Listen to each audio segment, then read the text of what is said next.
رسول الله والذين معه أشداء على الكفار رحماء بينهم تراهم ركعا سجدا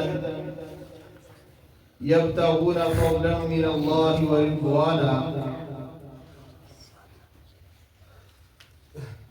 آج کی یہ خوبصورت محفل سنی علماء کونسل کے زیر اہتمام محبان صحابہ حضرت ابو بکر صدیق رضی اللہ تعالیٰ عنہ کے چاہنے والے، حضرت عمر فاروق رضی اللہ تعالیٰ عنہ کی عدالت پر یقین رکھنے والے، حضرت عثمان غنی رضی اللہ تعالیٰ عنہ کے ساتھ محبت کرنے والے، اور حضرت علی رضی اللہ تعالیٰ عنہ کی محبت کو اپنے دلوں میں سجانے والوں کی محفل ہے۔ اس محفل میں حاضری ہم سب کے لیے باعث سعادت ہے۔ اللہ رب العالمین ہمیں ایسے لوگوں کا ساتھ ہمیشہ نصیب کرے کہ جو لوگ رسول اللہ صلی اللہ علیہ وسلم کے صحابہ کی بات کرتے ہیں، ان کی سیرت کو بیان کرتے ہیں اور ان کی محبت اپنے دلوں میں بسائے ہوئے ہیں۔ اللہ رب العالمین ہمارا اسی پر خاتمہ فرمائے اور قیامت کے دن اللہ رب العالمین ہمیں حضرات صحابہ کرام کے قدموں میں کھڑا کر دے، یہ ہمارے لیے انشاءاللہ نجات کا باعث ہوگا۔ اللہ تعالیٰ کا قرآن مجید کی ہر سورت رسول اللہ صلی اللہ علیہ وسلم کے صحابہ کی سیرت بیان کرتی ہے۔ عظمت صحابہ ایک بہت بڑا موضوع ہے۔ علماء صدیوں سے بیان کرتے آئے ہیں اور صدیوں بیان کرتے رہیں گے، اور ہر پہلو سے بیان کرتے آئے ہیں اور ہر پہلو سے بیان کرتے رہیں گے۔ یہ موضوع ختم ہونے والا نہیں ہے۔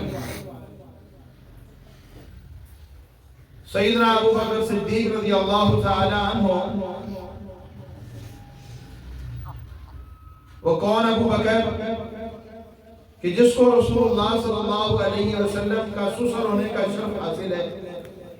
وہ کون ابو بکر کہ جن کو رسول اللہ صلی اللہ علیہ وسلم کا غار یار ہونے کا شرف حاصل ہے؟ وہ کون ابو بکر کہ جن کو رسول اللہ صلی اللہ علیہ وسلم کے ہر قدم با قدم رسول اللہ صلی اللہ علیہ وسلم کے ساتھ چلنے کا شرف حاصل ہے؟ کوئی ایسا موقع نہیں ہے کہ رسول اللہ صلی اللہ علیہ وسلم کے ساتھ ابو بکر نہ ہو۔ آپ صلی اللہ علیہ وسلم مسجد میں ہیں، ابو بکر آپ کے ساتھ ہیں۔ آپ بازار میں ہیں، ابو بکر آپ کے ساتھ ہیں۔ آپ جہاد میں ہیں، ابو بکر آپ کے ساتھ ہیں۔ حتیٰ کہ اگر زمانے نبوت سے پہلے کی تاریخ کو دیکھیں تو رسول اللہ صلی اللہ علیہ وسلم کی یہ ساتھ کھڑے نظر آتے ہیں، اور ہم حضرت ابو بکر صدیق رضی اللہ تعالیٰ عنہ کو اپنا آئیڈیل مانتے ہیں۔ جس طرح ہم رسول اللہ صلی اللہ علیہ وسلم کو اپنا پیشوا اور اپنا آئیڈیل مانتے ہیں، اسی طرح ہم تمام صحابہ کرام رضوان اللہ علیہم اجمعین کو اپنا سربراہ مانتے ہیں، کہ ہم کہتے ہیں کہ اسی طرح ایمان لاؤ جس طرح میرے نبی کے صحابہ نے ایمان لایا، اسی طرح تم حکومت کرو جس طرح میرے نبی کے صحابہ نے حکومت کی ہے، تم اسی طرح ملکوں کا نظام سنبھالو جس طرح نبی کے صحابہ نے سنبھالا ہے۔ آئیے ہم حضرت ابو بکر صدیق رضی اللہ تعالیٰ عنہ کی زندگی کے حوالے سے تھوڑی سی بات کو لے کر میں اس کو گزارش تھوڑی سی کرتا ہوں، پھر میں بات ختم کرتا ہوں۔ حضرت صاحب تشریف فرما ہے، ان کا انشاءاللہ مفصل خطاب ہوگا، میں تو طالب علم ہوں۔ رسول اللہ صلی اللہ علیہ وسلم دنیا سے تشریف لے گئے، دین مکمل ہو گیا۔ جب آپ صلی اللہ علیہ وسلم دنیا سے چلے گئے، ساتھ ہی ہر قسم کے فتنے انہوں نے سر اٹھانا شروع کر دیا۔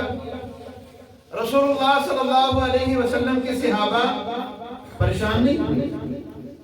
ختم نبوت کا فتنہ، مانعین زکوٰۃ کا فتنہ، مرتد لوگوں کا فتنہ، خارجیوں کے فتنے، یہ سارے فتنے کھڑے ہو گئے. لیکن آج دیکھو رسول اللہ صلی اللہ علیہ وسلم کا صحابی، آپ صلی اللہ علیہ وسلم کا یہ ساتھی، آپ کا یہ شاگرد، آپ صلی اللہ علیہ وسلم نے کیسی تربیت کی ہے سیدنا ابو بکر صدیق کی کہ ان فتنوں سے ڈرا نہیں، مرعوب نہیں ہوا، ہتھیار نہیں پھینکے، مذاکرات نہیں کیے. یہ نہیں کہا کہ ٹھیک ہے جی یہ تو جناب منکرین ختم نبوت ہے، ان سے مذاکرات کر لیتے ہیں، ٹیبل ٹاک کر لیتے ہیں. نہیں، یہ تو زکوٰۃ کے منکر ہیں، چلو جی ان کے ساتھ وہ مذاکرات کر لیتے ہیں. نہیں، مذاکرات نہیں کیے. حضرت ابو بکر صدیق رضی اللہ تعالیٰ عنہ لڑے ان سب کے خلاف.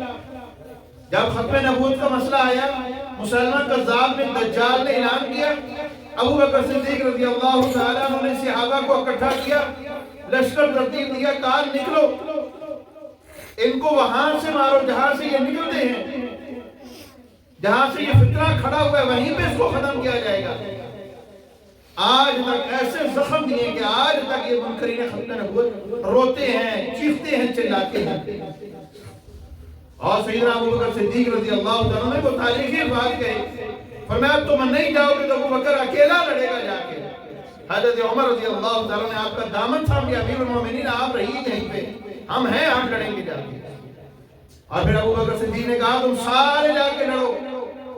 ابو بکر کو مدینے کے درندے چیرتے ہیں، پھاڑتے ہیں، پھاڑ دیں، لیکن تم سارے جا کے لڑو.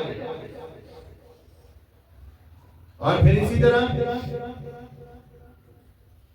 منکرین زکوٰۃ کھڑے ہو گئے، انہوں نے کہا ہم زکوٰۃ نہیں دیں گے.